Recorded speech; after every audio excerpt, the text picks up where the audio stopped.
Pumpkins are starting to fill homes and yards as fall decorations, but what can you do with them once they go bad? Here's an answer.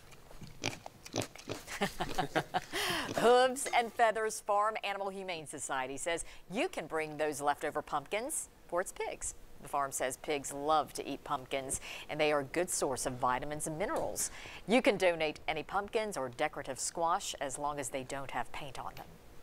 It seemed to us around Halloween every year there are a lot of pumpkins disposed of, and even if they've been carved as jack-o'-lanterns, the pigs will still eat them, and felt like it was a good way to kind of recycle everyone's pumpkins. And the pigs say they are delish. Hooves and Feathers also taking any leftover straw bales. It's good for them as far as staying warm in the cold temperatures. Quite a shot there.